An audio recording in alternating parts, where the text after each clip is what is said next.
풍요로운 삶 시리즈 7번째 성경을 읽는 방법입니다. 성경을 읽는 데는 여러 가지 방법이 있죠.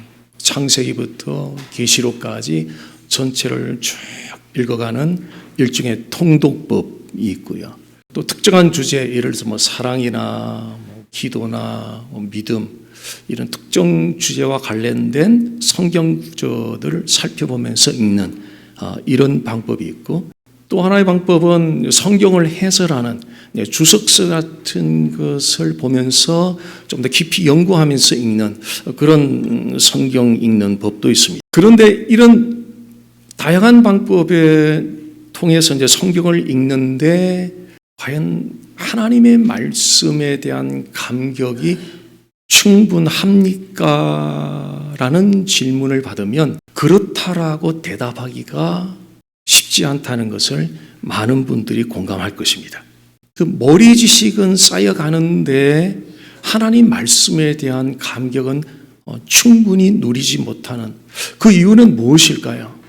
그 이유는 성경을 읽는 가장 기초적인 중요한 포인트를 놓치고 있기 때문에 그렇습니다.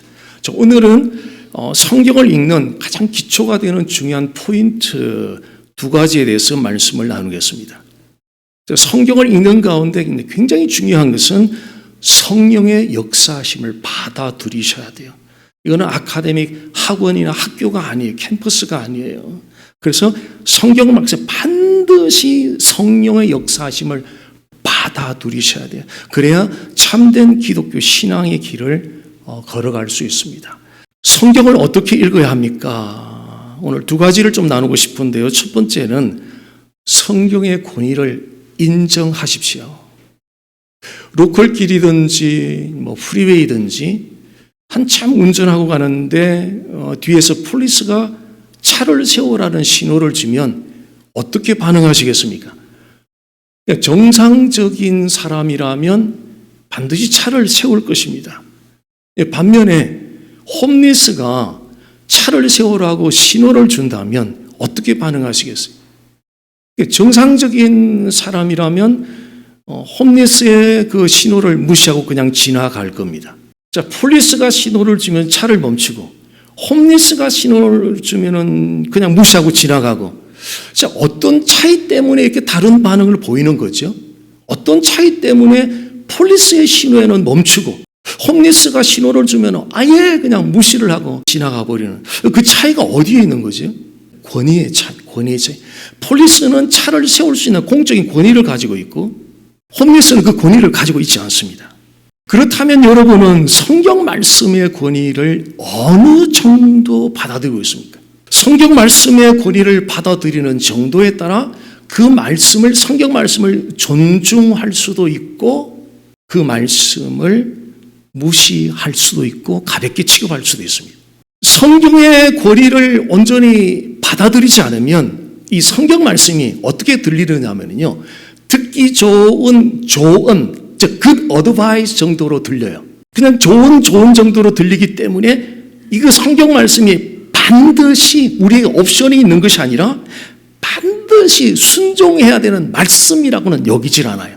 왜냐하면 그 오토리티 자체를 온전히 억셉트를 안 해주기 때문에. 성경은 천지 우주 만물을 창조하신 하나님께서 지금도 다스리시는 바로 그 하나님이 직접 계시를 하신 절대 권위를 가진 말씀입니다. 성경에 하나님이 직접 계시한 말씀이라는 사실을 증명하는 표현들은 성경에 굉장히 많습니다. 예를 들어서 여호와께서 말씀하시기를, 여호와께서 이르시되, 여호와의 말씀이 임하여, 이런 표현들이 구약 성경에만 3,808번 등장하고 있습니다. 이것은 선지자들의 말이, 그들이 전했던 말이 하나님으로부터 주어진 말씀이라는 사실을 알려주는 거죠. 선지자들이 전했던 그 말씀들이 하나님으로부터 주어졌기 때문에 그들이 전한 그 말씀은 하나님의 권위를 담고 있다는 거죠. 성경 말씀이 가진 하나님의 권위를 디모데후서 3장 16절이 확실하게 우리에게 증거해주고 있습니다. 모든 성경은 하나님의 감동으로 된 것으로, 하나님의 감동으로 되었다는 것은 쉽게 말하면 이거 사람의 생각이 아니라는 거예요. 성경 말씀이 사람의 아이디어에서 나온 그런 글이 아니라는 거예요. 하나님의 감동으로 되었다는 것은 하나님께서 성령의 감동을 입혀서 성령의 감동을 입힌 그 사람들을 통해서 기록하게 한 말씀이라는 그런 뜻입니다. 비록 모세라든지 다윗이라든지 바울이라든지 인간 저자들 있죠. 기록한 사람들이 있죠. 36명이라고도 하고 또 40명이라고도 합니다. 비록 사람들이 기록은 했지만 그 내용에 담고 있는 내용의 근원은 여호와 하나님이시라는 거예요. 하나님은 살아계신 인격이십니다. 하나님은 살아계신 인격이기 때문에 그분에게서 나오는 말씀도 역시 살아있어요. 그래서 성경 말씀을 읽고 들을 때에 성령이 역사하면 그 말씀은 살았고 활동력이 있어 혼과 영과 관절과 골수까지 찔러 쪼개며 사람의 깊은 마음과 생각까지도 통찰하고 판단하시는 능력이 하나님의 말씀 안에는 있다는 거죠. 그래서 성경 말씀을 읽고 들을 때에는 굿 어드바이스 정도, 조언 정도로 듣지 마시고요. 또는 지식의 말씀 정도로 듣지 마시고요. 하나님의 말씀으로 받아들이십시오. 만약 하나님의 말씀, 성경 말씀을 좋은 정도, 굿 어드바이스 정도, 아니면 지식적인 정보 정도로 받아들이면 여러분의 삶에, 여러분의 인격에 nothing, 아무런 일이 일어나지 않아요. 아무런 일만 안 일어나는 것이 아니라 더 나빠져요. 10년 전에 내가 교회 다닐 때 나의 모습보다 10년 후에 나의 모습이 더 나빠져 있어요. 그리고 지금보다 10년 후 더 나빠져요. 왜? 성경 말씀을 그 어드바이스, 좋은 정도로 계속 그렇게 받아들이면서 말씀을 읽고 들으면 여러분이 아무런 변화가 나타나지 않아요. 머리로 하는 지식만 쌓여가면 마음이 자꾸 높아지잖아요. 마음이 높아지면 결국은 삶의 변화는 나타나지 않고 옛날 옛습성을 놓치지 않는 거예요. 옛날 옛습성 그대로 자기만을 생각하는 이기적인 삶을 살아가게 된다는 거죠. 또한 세상 풍조를 따라 하나님보다 돈이 필요하죠. 돈 없이 어떻게 살아요? 못 살아요. 근데 그 돈보다 더 중요한 분이 계십니다. 하나님이 더 중요하죠. 하나님 그 짬 허락하지 않으면 어떡할 텐데. 건강 허락하지 않으면 어떡할 건데. 머리로 아는 지식만 쌓여가면 이웃사랑이 실천이 안 돼요. 이웃사랑이 실천이 안 돼서 결국 사람들과 관계가 점점 악화됩니다. 결과 어떻습니까? 세상이 재미가 없어요. 기쁨이 없어요. 그러나 성경 말씀을 하나님 말씀으로 받아들이면 읽을 때마다 그 말씀, 성경 말씀을 들을 때마다 하나님의 말씀으로 받아들이면 그 가운데 성령 역사하셔서 변화가 나타난다는 거지. 이전보다 마음이 낮아지고요. 이전보다 남을 더 생각하는 이타적인 삶을 살고요. 이전보다 하나님을 더욱더 사랑하게 되고 이전보다 이웃을 더 사랑하게 되면서 그 결과가 어떻게 되죠? 세상 사는 기쁨이 생기는 거예요. 삶의 기쁨이 생겨요. 삶이 기쁜 진짜 이유는 돈이 많아서 안 그래요. 삶이 기쁜 진짜 이유는 돈 때문도 아니고요. 건강해서도 아니에요. 뭐가 형통해서도 아니에요. 삶이 기쁜 진짜 이유는 하나님하고 나와 관계가 반듯하게, 그분과 내가 반듯하게 되고 그리고 이웃들과의 관계가 반듯하게 될 때에 찾아오는 것이 기쁨이요 평안이요. 야, 세상 기쁘다. 성경을 어떻게 읽어야 됩니까? How to, 방법론보다 중요한 더 본질이 있다는 거죠. 권위를 안 받아들이면 아무 소용없어요. 두 번째는 성경을 예수 그리스도 중심으로 읽으십시오. 예수님께서 십자가에 죽으신 이후에 제자들이 충격을 받았어요. 너무 낙심이 되어 있는 상태에 시신마저 없어지니까 완전 멘붕 상태, 혼란 상태가 되어버렸어요. 그래서 예수님 제자 중에 2명이 예루살렘을 떠나서 엠마오로 가고 있었어요. 그 엠마오로 가는 두 제자들 곁에 부활하신 예수님이 함께 지금 걸어가기 시작하셨어요. 그러면서 질문을 하죠. 야, 너들 지금 길 걸어가면 무슨 얘기하는데?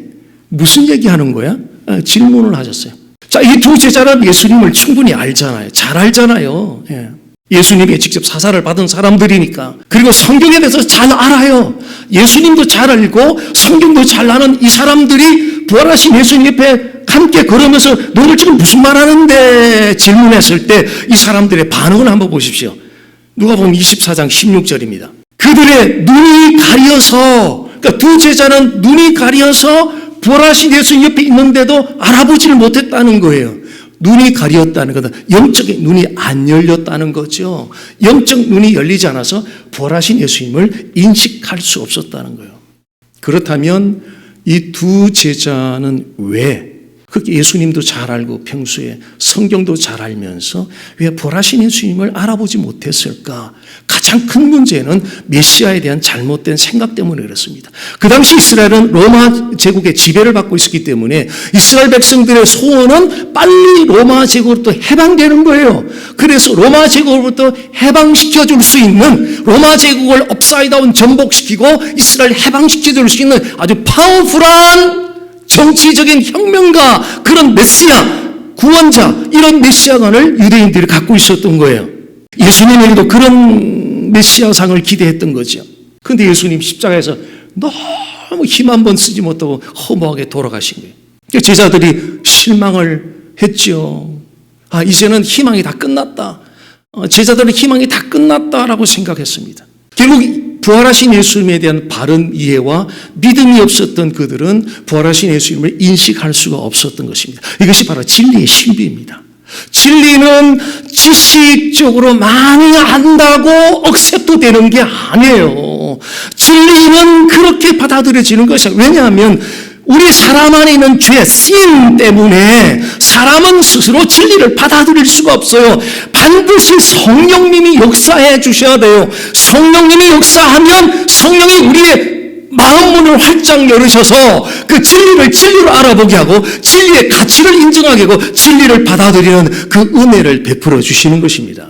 부활하신 예수님을 알아보지 못하는, 인식하지 못하는 두 제자에게 예수님이 무엇을 행하셨는지는 우리 좀 보고 싶어요.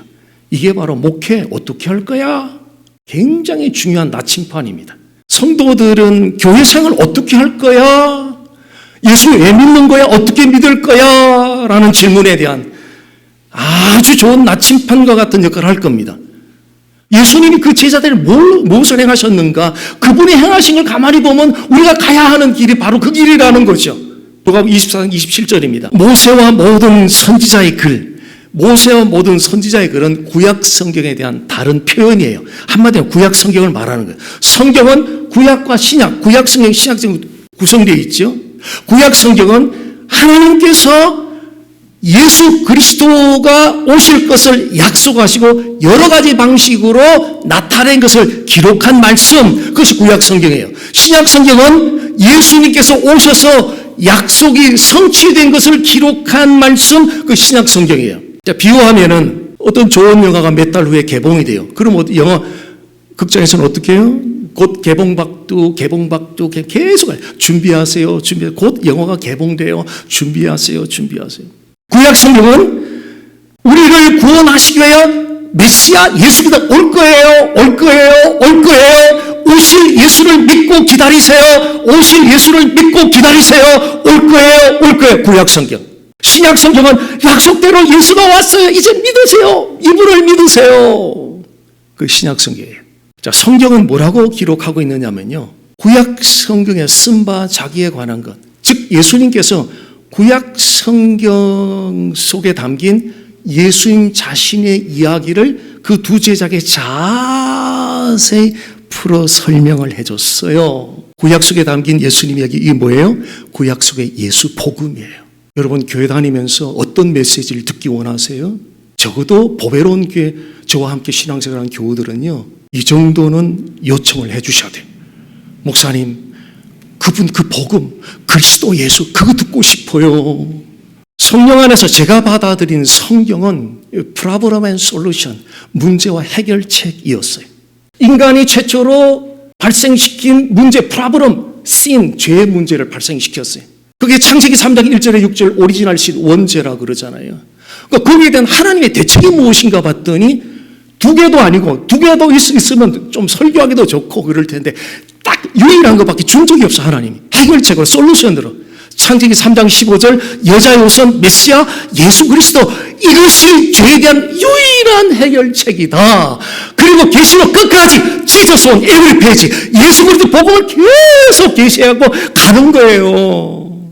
인간은 끊임없이 죄를 짓잖아요. 문제를 일으키잖아요. 하나님은 끊임없이 그 죄 문제를 해결하기 위해서 예수 그리스도를 계속 계시하네요.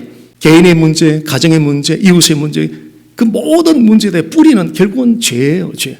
개인과 가정과 이웃의 문제들을 해결하기 위해서는 하나님이 제시한 유일한 해결책인 예수 그리스도를 들으셔야 돼요. 이게 세상과 다른 거 아니에요? 일본 사이칼리지 상담 카운슬링하고 다른 거 아니에요? 상담가들은 사람의 고민거리를 한 7부 능선까지밖에 터치를 못해요. 나머지 3부 능선 10자리까지 터치하는 것은 오직 그분의 말씀만이 할 수 있는 거예요. 그러므로 설교자는 개인을 살리고 가정을 살리고 이웃을 살리고 교회를 살리기 위해서 반드시 예수 그리스도를 중점적으로 선포해야 돼요. 그 회중들은 내가 살고 우리 가정이 살고 이웃이 살고 교회가 함께 살기 위해서 예수 그리스도 듣기를 간절히 갈망하셔야 됩니다. 영상 하나를 보여드릴 텐데요. 한국 대학생 선교회 CCC 총재셨던 고 김준건 목사님 살아생전에 아마 돌아가시기 얼마 전이신 것 같아요. 제주도에서 대학생 선교대를 했는데 거기에서 이 김준건 목사님이 100문의 1답이라고 100가지 질문을 던지면 앤서는 딱 한 가지, 예수 그리스도로 대답하는 그런 영상, 짧은 영상 보도록 하겠습니다. 물을 때마다 예수 그리스도 그렇게 대답했습니다. 이것을 내가 이름을 짓기를 100문일답이라고 했습니다. 물어보면 여러분이 예수 그리스도 그렇게 대답하세요. 알죠? 어두운데 빛은 어디 있습니까? 우리가 먹고 살 생명의 양식은 어디 있습니까? 가정교육의 원리가 어디 있습니까? 행복한 결혼생활의 기가 어디 있습니까?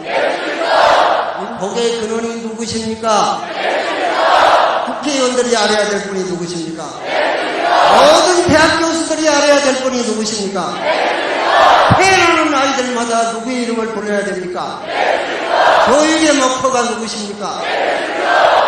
남북 통일의 길을 누가 가지고 있습니까?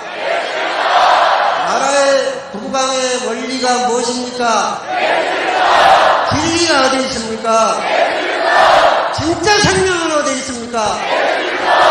누가 심판할 때 우리의 심판 주십니까? 누가 우리에게 새 육체를 만들어 주십니까? 한 사람 한 사람이 그 생명의 불씨가 돼야 되겠는데 누가 할까요? 누가?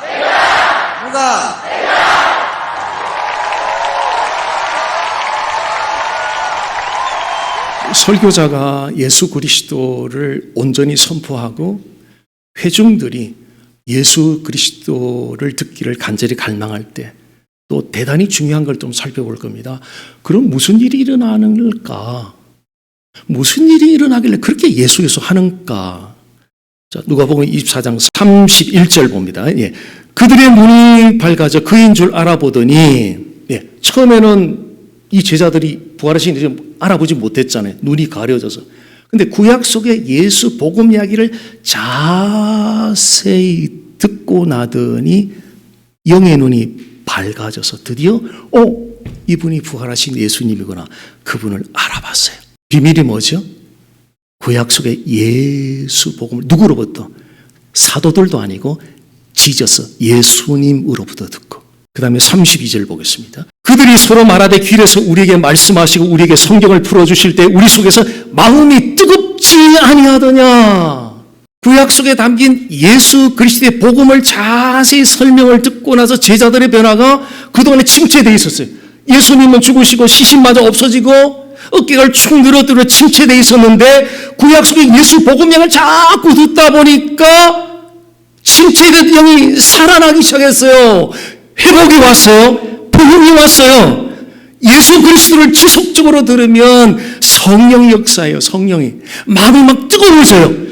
그냥 감정적으로 분위기적으로 뜨거운 것이 아니라 내 안에 예수로 가슴이 막 뜨거워지는 거예요. 회복이 일어나요. 부흥이 일어나요. 부흥. 일교회, 비교회, 부흥이다. 다시는 그런 말 하지 마세요. 하나님 듣고 싶은 것은 하나님 이번 주에 내 안에 부흥이 일어났어요. 하나님의 관심은 내 안에 일어나는 부흥을 지금 듣고 싶은 거예요. 나는 전혀 부흥이 안 일어나는데 A교회, B교회, 노노노 그게 아니에요. 내 안에 일어나는 부흥을 갈망하셔야 돼요. 나는 상관없는데 분위기 속에 부흥이 된다. 다시는 그런 길 가지 말자고요. 많이 속아왔거든요. 많이 그런 길을 우리 경험해봤거든요. 내 안에 과연 그런 마음이 뜨거워지는 뭐 때문에 뜨겁느냐는 거죠. 뭐 때문에 좋느냐는 거예요. 예수 때문에 나를 사랑하사 나를 위하여 자기 몸을 버리신 그 예수, 하나님의 아들 예수 때문에 가슴이 불탄다는 거예요. 회복이 나타난다는 거예요. 죽어있던 영혼 집대임을 살아난다는 거예요. 리바이벌 다시 사는 거예요. 여기가 부흥되는 지점이에요. 24장 33절 보겠습니다. 곧 그때로 일어나 예루살렘에 돌아가니, 예루살렘은 예배 중심지거든요. 예배 중심지인데 제자들이 예루살렘을 떠났다는 것은 예배를 떠났다는 거예요. 자, 예배를 떠난 제자들이 구약 속의 예수 복음 이야기를 자세히 듣더니 영의 문이 열리고 마음이 뜨거워지면서 떠나왔던 예배 자리에서 다시 예배 앞으로 돌아가고 있어요. 예배로 떠난 사람들을 어떻게 예배 앞으로 다시 돌아오게 해요? 그들이 들어야 되는 소리, 예수 그리스도의 복음을 들으면 복음이 심지 안에서 타기 시작해서 저절로 성령에 이끌려서 예배 자리 앞으로 돌아올 줄 믿습니다. 34절 마지막입니다. 말하기를 주께서 과연 살아나시고 시몬에게 보이셨다 하는지라. 아니, 예루살렘을 떠났던 제자들이 구약 속의 예수 복음 이야기를 자세히 듣더니 쉽게 말하면 부활하신 예수님을 전도하는 거예요. 전도를 어떻게 해요? 내 안에 예수 복음으로 가득 차면 성령이 우리 안에 스파크를 역사하셔서 관심이 영혼에 가요. 하나님 이 복음을 제게 꽉 채워지게 드디어 교우들의 영혼이 보이기 시작했어요. 제가 사람이 좋아서 교우들의 영혼이 보이는 것이 아니라 제 안에 복음을 담으니까 저 영혼이 보이기 시작했어요. 예수 그리스도를 들을 때 무슨 일이 일어났습니까? 영적 눈이 밝아졌고요. 마음이 예수로 뜨거워지 회복되고 부흥이 일어났고 예배가 회복되고 전도가 시작이 되었어요. 성경을 읽는 기초 두 가지를 나누는데 오늘 첫 번째는 권위예요. 성경은 전통이나 신학적인 이론이나 경험보다 훨씬 더 위에 있는 최종적인 기준, 최종적인 권위를 가지고 있는 하나님의 말씀입니다. 성경에 있는 두 번째 중요한 포인트, 예수 그리스도 중심으로 읽으십시오. 목표가 정확해요. 성경 앞에 앉을 때 왜 앉느냐는 거예요. 왜 앉느냐는 거예요. 배경 하려고요? 무슨 헬라 문법 하려고요? 지리 하려고요? 왜 하려고요? 다 격가지잖아요. 목표, 진리는 타겟이 정확해요. 비진리는 이게 굉장히 흐릿하거나 도대체 이건지 지금 알 수가 없어요. 근데 진리는 흑백이 정확해요. 타겟이 정확해요. 바로 진리예요. 오늘 이 성경 페이지를 통해 정확하게 예수를 만나는 거예요. 성경 보고 왜 해요? 정확해요. 예수를 만나는 거예요. 설교 왜 들어요? 예수를 만나는 거예요. 설교자 왜 선포해요? 말씀을 왜 전해요? 예수를 전하는 거예요. 이미지 한번 보십시오. 네. 공사들이 활을 당길 때는 조준 목표가 있어요. 그런 가운데 이게 10포인트거든요. 옐로, 중앙에 저기를 조준하고 공사들이 시위를 당겨 맞춥니다. 그러면 그리스도인들이 성경을 읽을 때 조준해야 되는 목표가 있어요. 그 목표는 죄의 문제에 대한 유일한 해결책인 예수 그리스도를 조준하셔야 돼요. 딱 성경 말씀을 읽으려 할 때 정확하게 조준해요. 공사들이 정확하게 옐로 포인트를 조준하듯이 정확하게 예수 그리스도를 초점하세요. 그래야 변화가 나타나요. 그래야 생명이 넘쳐나요. 그래야 그 생명을 나눠줄 수 있어요. 성경을 읽을 때마다 성령 안에서 예수 그리스도를 만남으로 개인이 살고 가정이 살고 이웃이 살고 교회가 사는 그 회복과 부흥으로 참된 기독교 신앙의 길을 저와 우리 함께 걷기를 간절히 소원합니다.